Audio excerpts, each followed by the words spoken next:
আপনার কি 300K চ্যালেঞ্জের ভিউজ হঠাৎ কমে যাচ্ছে?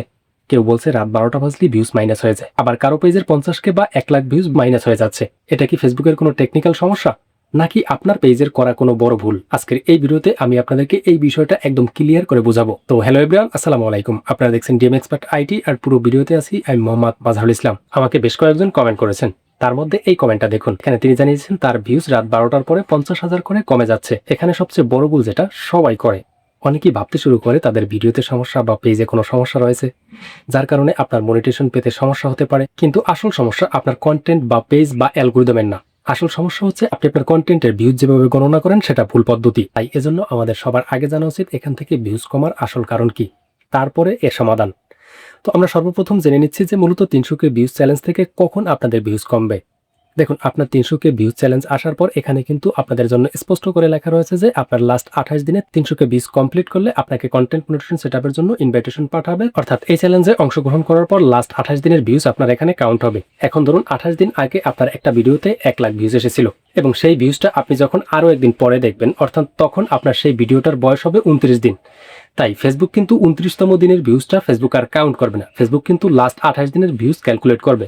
সুতরাং ওই 1 লাখ ভিউজটা কিন্তু আপনার এই 29 দিন হওয়ায়, অর্থাৎ আপনারা যে লাস্ট 28 দিনের ভিউজটা কাউন্ট করবে ফেসবুক, সেই 28 দিনের মধ্যে আর ওই ভিউজটা রইল না, যে কারণে আপনার পিছন থেকে 1 লাখ ভিউজ মাইনাস হয়ে যেতে পারে। অথবা আপনার 29তম দিনে দেখা যায় 50,000 ভিউজ থাকলে 50,000 মাইনাস হয়ে যাবে, 10,000 থাকলে 10,000 মাইনাস হয়ে যাবে। বাট আপনার যত বেশি ভিউজ থাকবে 29তম দিনে অত করে কমতে থাকবে। দিন যত যাবে পিছনে যত ভিউজগুলো পেয়েছিলেন সেই ভিউজগুলো আপনার কমতে থাকবে, এবং সামনে যে ভিউজগুলো আপনি পাবেন সেই ভিউজগুলো বাড়তে থাকবে। এখানে যদি আপনার এই চ্যালেঞ্জে অংশগ্রহণ করার পর সামনে যে ভিডিওগুলো আপলোড দেবেন সেই ভিডিও থেকে কম ভিউজ আসে, কিন্তু পিছনে ভিউজ বেশি এসেছিল, তাহলে দেখবেন আপনার ভিউজ যোগ হবে কম, কিন্তু পিছনে বেশি ভিউজ আসার কারণে সেই ভিউজগুলো মাইনাস হতে থাকবে। তাহলে এখন সমাধান কি? সমাধান খুবই সিম্পল। এই চ্যালেঞ্জে অংশগ্রহণ করার পর এই চ্যালেঞ্জ উইন করার একমাত্র উপায় হচ্ছে কনসিস্টেন্সি মেনটেনের মাধ্যমে এই চ্যালেঞ্জ আপনাকে কমপ্লিট করতে হবে।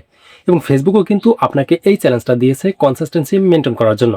অর্থাৎ আপনি একদিনের লাখ লাখ ভিউজ পেয়ে গেলেন, মিলিয়ন ভিউজ পেয়ে গেলেন, আপনার চ্যালেঞ্জ কমপ্লিট হয়ে গেল। পরবর্তীতে আপনি আর ভালো কোয়ালিটি ভিডিও দিলেন না, কারণ আপনি তো ভাবলেন যে আপনার চ্যালেঞ্জ কমপ্লিট হয়ে গেছে, এখন বোধহয় আপনি মনিটেশন পেয়ে যাবেন।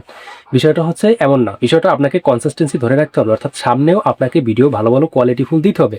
কারণ আপনার যে 1 লাখ ভিউজ আপনি একদিনে পেয়ে গেলেন, বা 10 লাখ 20 লাখ আপনি যাই পান একদিনে পেয়ে গেলেন, ওই একদিনের ভিউজটা কিন্তু একদিন দেখবেন যে আপনার 28তম বা 29তম দিনে চলে গেলে তখন কিন্তু ওই ভিউজটা আপনার ড্যাশবোর্ডে থাকবে না, তখন কিন্তু মাইনাস হয়ে যাবে। কিন্তু আপনার কনসিস্টেন্সি ধরে রাখলে দেখা যায় আপনি প্রতিদিন যদি একটা স্টেবল ভিউজ পান, সেক্ষেত্রে দেখা যায় আপনার যে ভিউজটা কমবে, সামনে আপনি স্টেবল ভিউজ পাওয়ার কারণে আপনার দেখা যায় যে ভিউজটা কমবে এবং যে ভিউজটা যোগ হবে তাতে আপনি একটা সামঞ্জস্যপূর্ণ আপনি ড্যাশবোর্ডে দেখবেন যে আপনার ভিউজটা কমতেছে না। তো এজন্য আপনাকে যে কাজটি করতে হবে, নিয়মিত অরিজিনাল কোয়ালিটিফুল কন্টেন্ট পাবলিশ করতে হবে, যাতে করে আপনি প্রতিনিয়ত স্টেবল একটা ভিউ পাই এবং আপনার ভিউজগুলো দেখা যায় কমার তুলনায় যাতে বেশি বাড়ে। তাহলে দেখবেন এই চ্যালেঞ্জে অংশগ্রহণ করার পর আপনার ভিউজ কমার তুলনায় বাড়ার পসিবিলিটি বেশি থাকবে, এবং আপনার কন্টেন্ট মনিটরিং সেটআপও পাওয়ার পসিবিলিটি বেড়ে যাবে।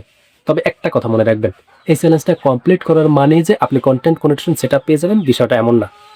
এই 300K ভিউজ কমপ্লিট করার পর ফেসবুক আপনার পেজটাকে রিভিউ করে দেখবে, যেখানে আপনার কন্টেন্টে কোনো প্রকার পলিসি ভায়োলেশনস আছে কিনা সেগুলোকেও চেক করবে। তারা দেখবে আপনার কন্টেন্টগুলো অরিজিনাল কিনা, কোনো প্রকার কপিরাইট ইস্যু আছে কিনা, ফেসবুকের পলিসি রুলস ভালছেন কিনা। যদি এগুলো না থেকে থাকে সেক্ষেত্রে আপনাকে সেটআপ দেওয়া হবে। ভিডিও শেষ করার আগে আপনাদের কাছে একটাই প্রশ্ন, চ্যালেঞ্জে অংশগ্রহণ করার পর আপনার এই মুহূর্তের ড্যাশবোর্ডে কত ভিউজ শো হচ্ছে নিচে কমেন্টে লিখুন। আর এই ভিডিওটি হেল্পফুল মনে হলে শেয়ার করে দিন, যাতে আপনার অন্য বন্ধুরও উপকারে আসে।